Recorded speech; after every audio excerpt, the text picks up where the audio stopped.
Fernando, queria, para a gente caminhando para o final, que você falasse um pouco da herança da sua geração que vivenciou o início dos anos 70, esse período que de alguma forma significa um vazio muito grande, mas também um momento também de esperança, né, de um país melhor, etc. e tal. Você falasse o que a sua geração pode ter deixado aí como herança para os dias de hoje, para os jovens principalmente.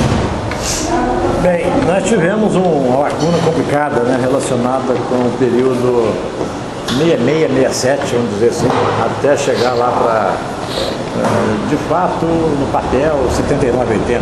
Depois que teve a lei da anistia, nós tivemos a revogação também do decreto-lei 477, em 79 também. Alguma pequena, mas teve mudança de comportamento na oficialidade no começo da década de 80. E, de fato, escancarado e aberto, foi quando eles começaram a dar esse período de Nova República, né, que começou em 85.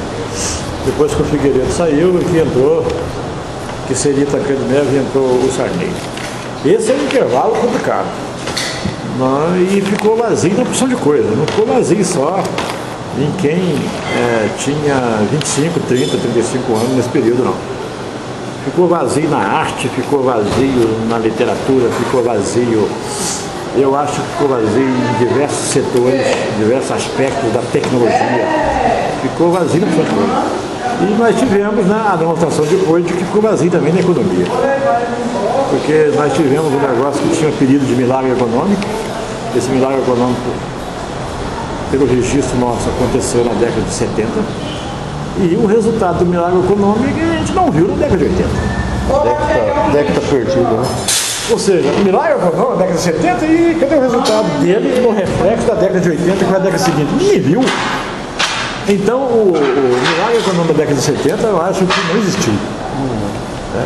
Ele é um negócio assim, muito de discurso político, em que pesa o fato de que temos coisas funcionando no país até hoje que praticamente não são abandonadas, que eles, os governos militares criaram.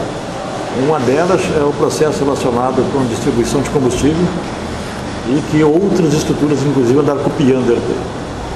Ou seja, eles criaram uma cama de compensação de tal forma que você pode comprar um litro de combustível aqui em Ouro Preto com um preço mais ou menos parecido com o litro de combustível que você compra em Roraima.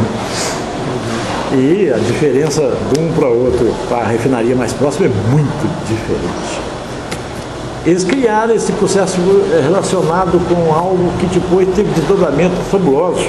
Por exemplo, fundo de participação do município usa esse princípio. É evidente que tem outros parâmetros que entram lá, mas o negócio é o mesmo. E nós temos um monte de municípios nesse país que vivem às custas desse dinheiro. Bom, em que pese esse fato, a gente não viu o resultado do milagre econômico da década de 70 no ano ou na década de 80. E o que a gente realmente pôde contribuir, a nossa geração, eu acho, na realidade não foi mais a geração da década de 70, foi a geração que tinha formado a década de 70, mas só começou a fazer coisa na década de 80. Eu acho que só foi uma pequena contribuição que teve do meio da década de 80 para frente. Seja desempenhando o que a minha geração fez, né, dentro da engenharia nacional, ou seja, dentro do próprio serviço público, nós ficamos aqui dentro da universidade e participando desses primeiros movimentos, onde nós tivemos uma verdadeira mudança de comportamento dentro da estrutura social da própria Universidade Federal. Onde quem passou a fazer greve, como eu disse anteriormente, passou a ser professor e técnico administrativo e não o estudante. E a greve agora era uma greve sindicalista, especificamente quanto à questão das relações do emprego, enquanto que a greve do estudante não tinha esse aspecto. Era mais fácil a gente ver na greve do estudante uma gritaria, no bom sentido, para a questão de defender as melhorias da qualidade de ensino, de um jeito assim muito mais contundente do que na greve do professorado.